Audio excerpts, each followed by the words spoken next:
And with that genuine love, dedicated his life to being a service to the Philippines.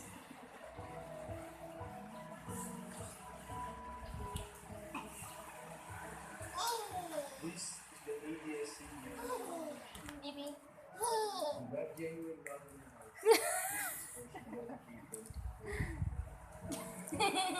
dedicated.